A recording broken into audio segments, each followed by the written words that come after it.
नमस्कार, मैं हूं मृत्युंजय कुमार झा। शाम के 5:30 बज चुके हैं और अगले आधे घंटे तक आपके सवालों का सबसे बड़ा मंच तैयार है। अगर आपने कमोडिटी में कोई ट्रेड किया है या फिर नया ट्रेड करना चाहते हैं, जानना चाहते हैं कि आपके लिए कहां पर ट्रेड का मौका बनेगा, तो आप सवाल पूछिए। नंबर आप नोट कर लें, जिस नंबर पर आप कॉल कर सकते हैं 022-2300-1634। इसके अलावा आप 022-2300-1635 पर भी अपना सवाल पूछ सकते हैं। चलिए, और सबसे पहले हम बात करेंगे एडिबल ऑयल के इंपोर्ट की, क्योंकि खबर ये आई है कि खाने के तेल के इंपोर्ट में बढ़ोतरी हुई है और जून में खाने के तेल का इंपोर्ट 8% बढ़ा है और जून में करीब 11 लाख टन का इंपोर्ट हुआ है, जो कि पिछले 8 महीने में सबसे ज्यादा है। तो अचानक जून के महीने में क्या हो गया कि इंपोर्ट इतना बढ़ गया, इस पर हम बातचीत करेंगे। और हमारे साथ बातचीत के लिए फोन लाइन पर हैं बीबी मेहता, CKED हैं, solvent extractors association of India, जो कि एक एडिबल ऑयल की एक बड़ी संस्था है, उसके ED हैं। मेहता जी, बहुत बहुत स्वागत है आपका। क्यों ये जून में जो इतनी बढ़ोतरी हुई है 8% की, आपका 8% की, इसके पीछे क्या बड़ी वजह है? खास तौर पे अप्रैल और मई में इंपोर्ट काफी कम था, डिमांड भी कम थी, इंपोर्ट भी काफी कम था, तो पाइपलाइन में स्टॉक कम हो रहा था। अगर हम पाइपलाइन का स्टॉक देखें तो काफी कम हो गया था। लास्ट मई में 23 लाख टन का पाइप स्टॉक था और ये दवा 1 मई को खाली फक्त 9 लाख का स्टॉक हो गया था। मतलब जो पाइपलाइन खाली हो रही थी, तो उसका उम्मीद था कि भाई जून जुलाई के बाद में इंपोर्ट बढ़ेगा, और जून में काफी इंपोर्ट बढ़ा है और ये 11,62,000 का इंपोर्ट हुआ है। बेसिकली आप देखें तो ज्यादा CPU आया है। पहली दफा ऐसा लग रहा है RBD ऑयल तो कुछ अभी 3,000 टन ही खाली आया है, पक्का आया है। सोयाबीन और सनफ्लावर में भी काफी डिमांड हुई है, क्योंकि घरेलू में जो होम सेक्टर में सबसे ज्यादा डिमांड है सनफ्लावर ऑयल की और सोयाबीन ऑयल की, इसके वजह से इंपोर्ट बढ़ा है। पर ओवरऑल अगर आप देखें नवंबर 19 to जून 20 में तो इंपोर्ट 15% कम हुआ है। वो एक तो ये इसे दिख रहा है कि पूरे साल में इंपोर्ट कम से कम 30 लाख टन का इंपोर्ट कम होगा। लास्ट ईयर जो इंडिया का इंपोर्ट था 149 लाख, इसके सामने से लग रहा है अभी कि 130 लाख टन से ज्यादा इंपोर्ट नहीं होगा। और जो इंपोर्ट में सबसे ज्यादा मार खाएगा वो पाम खाएगा। पाम जो लास्ट ईयर 9.4 मिलियन लेकिन 94 लाख इंपोर्ट हुआ था, ये साल लगता है कि भाई 75 लाख से ज्यादा इंपोर्ट नहीं होगा नवंबर अक्टूबर पीरियड में। हाँ जी, हाँ, नहीं मेहता जी, लेकिन आपने कहा कि ठीक बात है कि अप्रैल मई में लॉकडाउन की वजह से इंपोर्ट के ऊपर असर पड़ा था। ये बात बिल्कुल ठीक है। हाँ। लेकिन जो रिपोर्ट कह रही है कि पिछले 8 महीने में सबसे ज्यादा इंपोर्ट हुआ है, मतलब ये कि जो कोरोना से पहले भी जो 1-2 महीने में इंपोर्ट हुआ था, जबकि हालात नॉर्मल थे, उसके मुकाबले भी अभी इंपोर्ट ज्यादा हुआ है। ये बात ठीक है क्या? नवंबर से इंपोर्ट कम ही हो रहा है। नवंबर से अगर हम देखें compare to the last year कम ही था, और इस हमारी उम्मीद थी 150 लाख के सामने 140 लाख ही होगा। पर एक कोविड आया तो उसकी वजह से और डिमांड कम हो गई, डिमांड डिस्ट्रीब्यूशन हुआ है। इसकी वजह से अभी लगता है कि और 10 लाख टन और कम होगा, तो इसके लिए 20 लाख का मैं बता रहा हूँ। नवंबर से जनवरी में भी डिमांड अगर इंपोर्ट कम ही रहा था compare to the last year, क्योंकि अपने खुद का क्रॉप अच्छा रहा है और अभी भी ये साल भी जो क्रॉप की उम्मीदें अच्छी है, वो भी एक रीजन है। और दूसरा जो नया डेवलपमेंट हुआ है, ठीक है, कभी रिफाइन नहीं आता तो 95। हाँ जी, हाँ, हेलो जी, मैं एक चीज और जानना चाहता हूँ सर आपसे कि इंपोर्ट कम हो रहा है तो ये अच्छी बात है हम लोगों के लिए, या इसको लेकर कुछ चिंता है? और दूसरा ये कि क्या इंपोर्ट कम करने के लिए आपको लगता है कि सरकार को इंपोर्ट ड्यूटी बढ़ा देनी चाहिए? क्या करना चाहिए अभी इंपोर्ट के मोर्चे पर? देखिए, गवर्नमेंट तो चाहती है कि इंपोर्ट कम हो, और ये उनके लिए तो एक अच्छी निशानी है कि चलो भाई 149 लाख से 130 लाख में इंपोर्ट आ गया। पर सेम टाइम ऐसा नहीं होना चाहिए कि इंपोर्ट कम करने के उसमें कंज्यूमर को भी माल नहीं मिले। पर अभी जो लोकल सप्लाई पोजीशन बड़ी अच्छी है, मस्टर्ड का लास्ट ईयर का क्रॉप काफी अच्छा था, सोयाबीन का अच्छा था, राइस वन की प्रोडक्शन बढ़ रहा है, तो लोकल अवेलेबिलिटी बढ़ रही है और ये साल भी लोकल अवेलेबिलिटी बढ़ेगी। तो ऐसा तो मेरे को लगता नहीं, जो आप सोच रहे हैं ऐसा मेरे को नहीं लग रहा है कि इंपोर्ट कम हुआ है तो डिमांड डिस्ट्रक्शन हुई है। अच्छा। बेसिकली ये कोविड की वजह से हुए। होरेका सेगमेंट में पाम ऑयल यूज नहीं हो रहा है, जो कम से 20 लाख टन कम आएगा वो पाम ही है, और होरेका 2 महीने में 10 लाख टन पाम का डिस्ट्रक्शन हुआ है, और अगले 3-4 महीने में भी और 6 से 7 लाख टन पाम का कंजम्पशन कम होगा होरेका सेगमेंट में। वो सब मिला के आप देखें तो ऐसा लग रहा है कि पाम की इम्पोर्ट कम होगा, पर यहाँ कोई सप्लाई पोजीशन में प्रॉब्लम नहीं है, कंफर्टेबल लेवल का सप्लाई चल रहा है। और जैसे होरेका बंद है तो ओवरऑल कदम भी कम हो जाता है। शादियां बंद है, शादी या तो होटल रेस्टोरेंट कैंटीन सारे बंद है, पब्लिक रिसेप्शन सारे बंद है, तो जहाँ मैक्सिमम एडिबल ऑयल का यूज होता है तो वहाँ कटौती आई है, और वो तो एक दफा जो डिस्ट्रक्शन हो गया वो वापस नहीं आने वाला है। ऐसा तो नहीं कि एक दफा डिमांड की वापसी आती है। तो लगता है कि सप्लाई में कोई पोजीशन, सप्लाई में कोई कंफर्ट लेवल है, इनसे से भाव भी कंफर्टेबल है। और जो आपने सवाल किया ड्यूटी का, जब भी आप एमएसपी बढ़ाते हैं तो साथ में कोरिलेट करनी चाहिए एमएसपी और आपकी ड्यूटी। आप हर दफा एमएसपी बढ़ाएंगे और ड्यूटी नहीं बढ़ाएंगे तो क्या होगा कि आपका माल सामान जो है सीड्स है वो इंडस्ट्री की जगह पे आपके गोडाउन में चला जाएगा। वो हम नहीं चाहते। आप ऐसा ड्यूटी रखिए ताकि market force is able to buy from the farmer directly, कि भाई फार्मर को एमएस के ऊपर दाम मिल रहा है और इंडस्ट्री को भी माल मिल रहा है। वो कब होगा? जब आप इंपोर्ट ड्यूटी ऊपर रखेंगे तो। इसके लिए इंपोर्ट ड्यूटी की बढ़ाव करना जरूरी है। हमने भी गवर्नमेंट को बार बार लिखा है कि सॉफ्ट ऑयल है, जैसे सोयाबीन, सनफ्लावर 35 का 45 करना जरूरी है। पाम ऑयल सीपी होगा 37.5, उसका 50% करना जरूरी है, ताकि हम आत्मनिर्भर की जो बात कर रहे हैं तो उनको किसान को बढ़ावा मिले और ज्यादा एक्सपांसिव भी करे, वर्टिकल ग्रोथ भी हो, हॉरिजॉन्टल भी ग्रोथ हो। हाँ जी, ठीक है। बहुत शुक्रिया मेहता जी आपका हमारे साथ जुड़ने के लिए और इस खबर पर अपनी राय देने के लिए। चलिए आगे बढ़ते हैं। अब बात करते हैं गोल्ड की, क्योंकि गोल्ड का मार्केट आज दबाव में है। हालांकि ये बात अच्छी है कि गोल्ड का भाव 48,000 के ऊपर लगातार बना हुआ है और गिरावट भी बहुत ज्यादा नहीं है। आज तो महज 40-45 रुपए की नरमी है। हमारे साथ दो एक्सपर्ट हैं, सुगंधा सचदेव हैं रेलिगर ब्रोकिंग की, और साथ ही राजीव कपूर हैं ट्रस्ट लाइन के।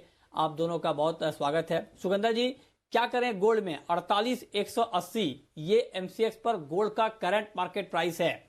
इस लेवल पे क्या ट्रेड लिया जाए? Good evening Mrityunjay. गोल्ड के प्राइसेस की बात करें तो प्राइसेस ने 47,700 मार्क पर एक बहुत स्ट्रॉन्ग बेस बनाया है और वहीं से हमने वापस से प्राइसेस में बाउंस बैक आते हुए देखा है। मार्केट में अभी भी काफी हद तक कंसर्न्स बने हुए हैं about the rising number of corona virus cases, specially in the US and some other countries. काफी सारी यूएस स्टेट्स ने अपने रीओपनिंग प्लान्स को हॉल्ट कर दिया है और यही कंसर्न्स हैं जो गोल्ड के प्राइसेस को ड्राइव कर रहे हैं। साथ ही साथ अगर हम देखें तो dollar index is trading very close to 2 weeks close, so that's also supporting gold prices. Even though अगर हम देखें तो गोल्ड के लिए कुछ नेगेटिव फैक्टर्स भी यहाँ पे वर्क कर रहे हैं। Market is largely ignoring the fact कि हमने वापस से मार्केट में रिस्क ऑन सेंटिमेंट्स आते हुए देखे हैं। Equities have been soaring significantly higher, और साथ ही साथ यूएस का जो जून का नॉन फार्म पेरोल्स का डेटा आया, that was also very stronger than expectations, और अनएम्प्लॉयमेंट रेट में भी काफी हद तक डिक्लाइन देखने को मिला है। It has fallen to a level of around 11.1%. So that's a negative trigger for gold prices. But still मुझे लगता है as long as prices are holding above the level of 47,700 mark, trend slightly positive रहेगा. So आज के trading session के लिए मेरी buy की advice रहेगी at levels of around 48,050 stops रहेंगे, 47,850 on the downside, और higher side में target कर सकते हैं 48,350 से 48,400 odd levels. Having said 48,550 वापस से एक strong hurdle की तरह add करेगा। In case prices manage to surpass that level, वापस से 49,000 तक के लेवल्स देखने को मिल सकते हैं मार्केट में। ठीक है। राजीव जी, आपकी राय चांदी के ऊपर क्या होगी? सिल्वर में आज गोल्ड के मुकाबले गिरावट थोड़ी ज्यादा है, तो आज शाम के कारोबार के लिहाज से अगले 5-6 घंटे का जो ट्रेड अभी का बचा है, इस दौरान चांदी में क्या ट्रेड लेना ठीक रहेगा?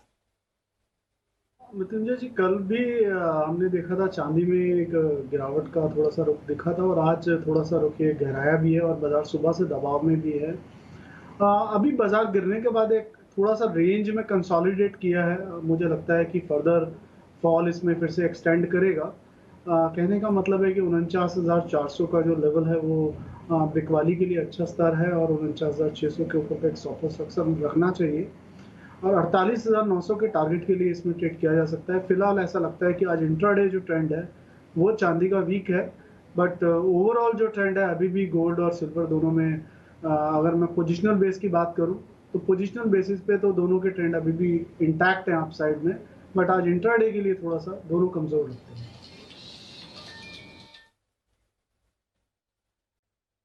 ओके, ठीक है, चलिए अब शुरू करते हैं सवाल जवाब। और पहला सवाल है नीलेश का, नासिक से। पूछिए नीलेश जी। नमस्कार।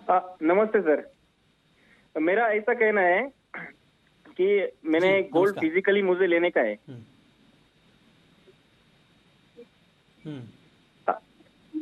अच्छा, मुझे फिजिकल गोल्ड आपको गोल्ड फिजिकली लेने खरीदना का है, है। आप जानना चाहते हैं कैसे खरीदें। तो अगले 4 महीने 5 महीने तक क्या गोल्ड की पोजीशन हो सकती है? ठीक है, अगले 4 से 5 महीने में सुगंधा जी आप गोल्ड का प्राइस क्या देख रही हैं, और क्या अभी फिजिकली गोल्ड खरीदना, स्पॉट में गोल्ड खरीदना ठीक है, लेना चाहिए अभी इस भाव पर? मुझे लगता है इस क्वार्टर में कुछ प्राइसेस में हॉल देखने को मिल सकता है। जैसे कि मैंने पहले भी कहा, कुछ इकोनॉमीज, काफी सारी कंट्रीज रीओपन हो रही है, इकोनॉमिक एक्टिविटी पिकअप कर रही है, और रिस्क ऑन सेंटिमेंट्स मार्केट में वापस आए हैं। इस वजह से गोल्ड की सेफ हेवन डिमांड कुछ शॉर्ट टर्म में कमी आ सकती है, और प्राइसेस में भी हम कुछ करेक्शन आते हुए देख सकते हैं, कुछ प्रॉफिट बुकिंग देखने को मिल सकती है। इंटरनेशनल मार्केट्स की भी मैं बात करूं तो 1800 मार्क पर एक स्टिफ हर्डल नजर आता है। तो मुझे लगता है अगर फिजिकल में बाइंग करनी है तो कुछ वेट करना चाहिए। मुझे लगता है towards the end of year वापस से प्राइसेस पिकअप करेंगे, बट इस क्वार्टर में, करंट क्वार्टर में प्राइसेस में कुछ डिक्लाइन देखने को मिल सकता है towards level of around 45,500 to 44,800। वहां पर मैं डेफिनेटली बाइंग की एडवाइस दूंगी। और लॉन्ग टर्म की अगर मैं बात करूं towards the end of year, मुझे लगता है वेडिंग सीजन और फेस्टिव सीजन स्टार्ट होगा, वापस से गोल्ड के प्राइसेस में एक सिग्निफिकेंट स्पर्ट देखने को मिल सकता है on the higher side, and we are looking at levels of around 51,000 to 52,000 by year end. और इंटरनेशनल मार्केट्स की भी बात करूं तो मुझे लगता है prices can scale higher on the higher side towards level of record highs of 1921। So कुछ वेट करें, स्टैगर्ड वे में बाइंग कर सकते हैं ऑन डिक्लाइंस अराउंड 45,500। ठीक है, अगला सवाल है पटेल का, गुजरात से हैं हमारे साथ। पूछिए पटेल साहब। नमस्कार सर जी। और मैं क्या बोलता हूँ, हाँ, कपास खली और कैस्टर सीड दोनों में से कौन से? हेलो सर जी, कपास खली और कैस्टर सीड, कपास खली और कैस्टर सीड तीनों में से कौन सी बेस्ट होगी कमोडिटी आगे के बारे में जाके? आप जानना चाहते हैं। राजीव जी बताइए, दोनों में से अगर चुनना हो किसी एक कमोडिटी को तो किसको चुना जाए, कपास खली को या कैस्टर को? मृत्युंजय जी, पहले कैस्टर की बात कर लेते हैं। कैस्टर में एक अच्छा अपसाइड का रुझान देखने को मिल रहा है, और बाजार 3500 के स्तर से 4000 के स्तर के आसपास आ गया है। मुझे लगता है कैस्टर में अब जो अपसाइड है वो थोड़ा लिमिटेड है। यहाँ से 100 से 125 रुपए की रैली तो और ये कंटिन्यू कर सकता है। अगर इनको इतना ट्रेड डालना है 100 से 125 पॉइंट के लिए, तो ये अभी भी इसमें बाय कर सकते हैं, बिकॉज अभी भी अप ट्रेंड इसका कंटिन्यू कर रहा है। स्टॉप लॉस इन्हें रखना पड़ेगा 3940 का। और अब बात करते हैं कॉटन ऑयल सीड केक की। कपास खली में हम ही पिछले एक महीने में हमने इसमें डाउन ट्रेंड देखा है मृत्युंजय जी, और ये डाउन ट्रेंड करीबन 2100 के स्तर से और बाजार को 2200 के स्तर से बाजार को करीबन 1900 के आसपास ले आया। मुझे लगता है 1900 का स्तर एक सेफ है कपास खली में खरीदने के लिए। तो 1890 के स्टॉप लॉस से 1930 के आसपास में बाइंग इनिशिएट कर सकते हैं, और टारगेट इसमें मुझे 2030 का पॉसिबल लगता है कि आने वाले 4-5 दिन में अचीवेबल होगा। तो I think cotton oil seed के एक बेस्ट रहेगा इसके कैस्टर के मुकाबले में। ठीक है, फरहान हैं आप हमारे साथ, रामपुर से जुड़ रहे हैं। पूछिए फरहान जी।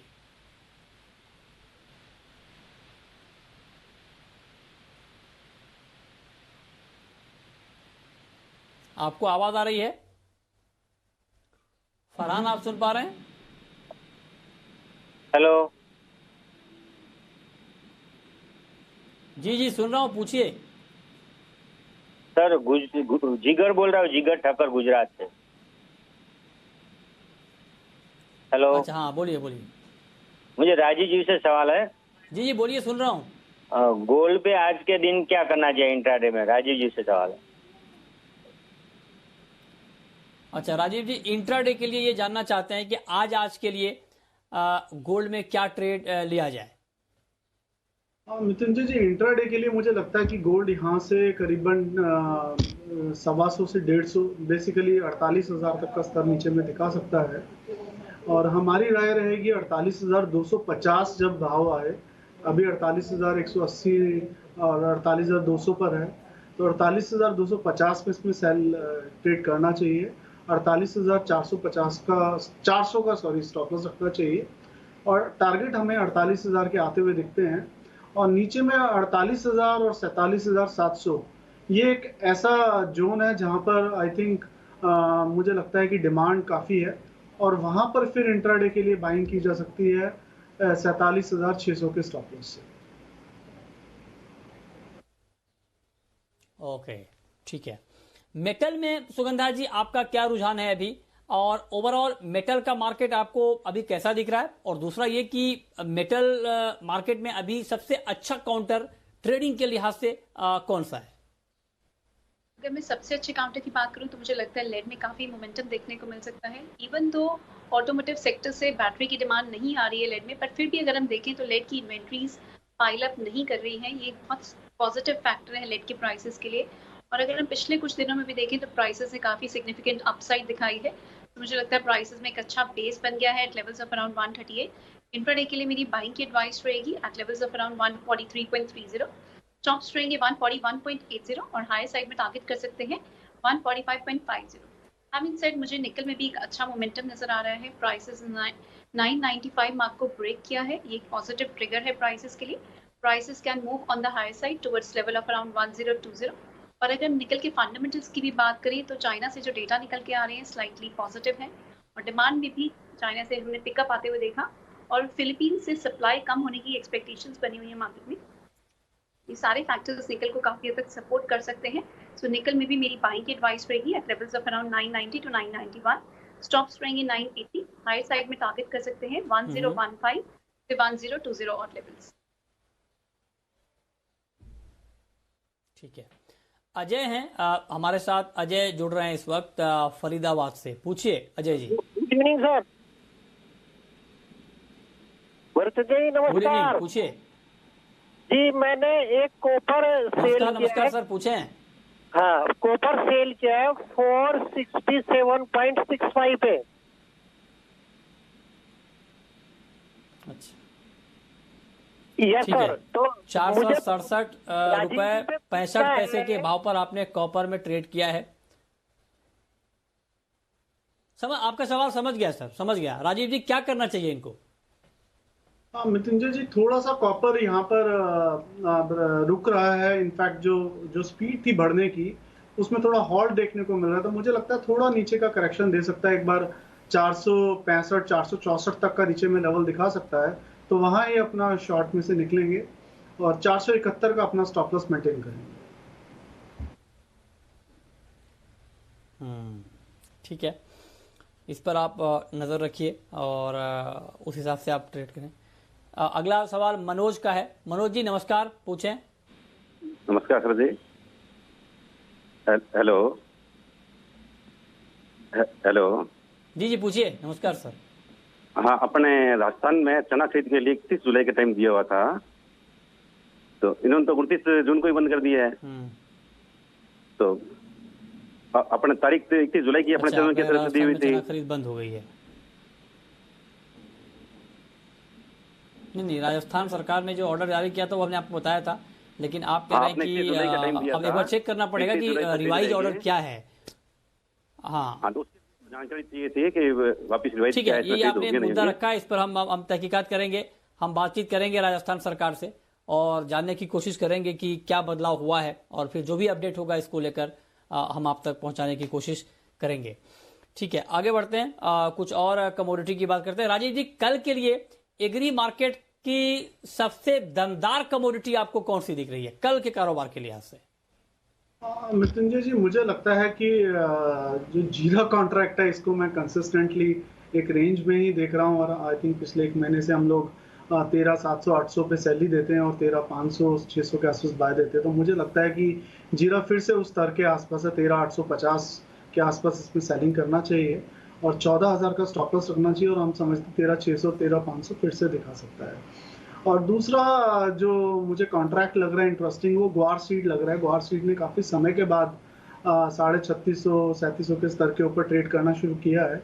मुझे लगता है ये मोमेंटम कंटिन्यू रहना चाहिए, और अगर इंट्राडे की बात करूँ तो 3700 के आसपास आएगा, 3718 के आसपास बंद हुआ है, तो 3700 पे खरीदारी करनी चाहिए। 3640 का स्टॉप लॉस मेंटेन करें। 3780 3820 दो टारगेट इसमें पॉसिबली कल भी मिल सकते हैं और आने वाले 1 या 2 दिन में मिल सकते हैं। तो एक बेस्ट काउंटर लग रहे हैं दो, जीरा सेल, ग्वार बाय। ठीक है, ओसवाल हैं हमारे साथ पश्चिम बंगाल से। पूछिए Oswal ji. Sir good afternoon sir.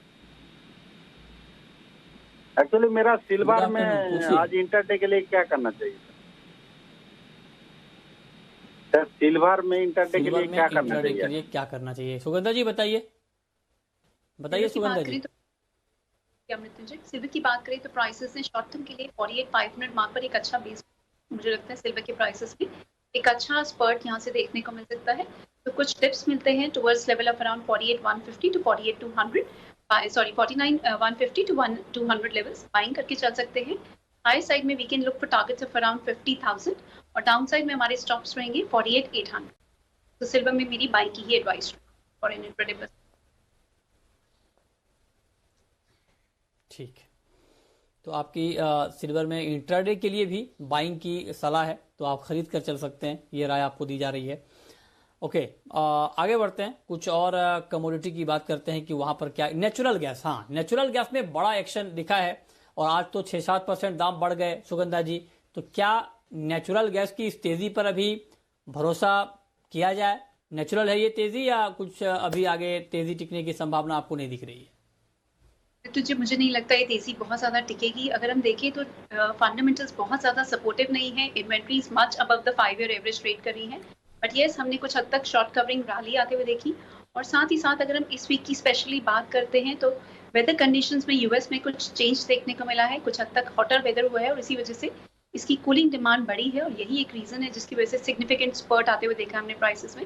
मुझे लगता है प्राइसेस फर्दर हायर साइड पे 445 लेवल्स को टेस्ट कर सकते हैं और वहां से वापस से सेलिंग देखने को मिल सकती है। सो मेरी नेचुरल गैस में सेलिंग की एडवाइस रहेगी at levels of around 445, stops रहेंगे 448.50, डाउन साइड में टारगेट कर सकते हैं 437 मार्क इनिशियली, और अगर 437 मार्क भी ब्रेक हो जाता है then we are looking at levels of around 434 as well. ठीक है, और अब वक्त है रैपिड फायर राउंड का।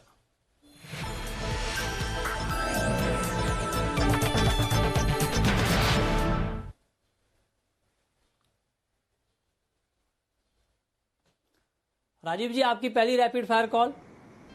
मृत्युंजय जी, हमारी सिल्वर में सेल कॉल है मार्केट प्राइस पर 49,600 के स्टॉप लॉस से 49,000 के टारगेट के लिए। आपकी कॉल सुगंधा जी। मुझे मैं लेड में बाइंग की एडवाइस दूंगी at levels of around 143.30, stops रहेंगे 141.80, टारगेट कर सकते हैं 145.50। आपकी आखिरी कॉल राजीव जी।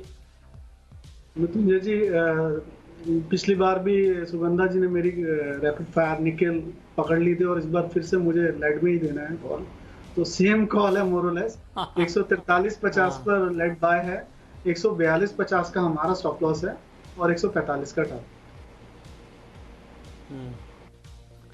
चलिए, बहुत शुक्रिया राजीव जी आपका और सुगंधा जी आपका हमारे साथ जुड़ने के लिए, बताने के लिए कमोडिटी में कहां पर कमाई के मौके बनेंगे। तो फिलहाल इस बुलेटिन में इतना ही।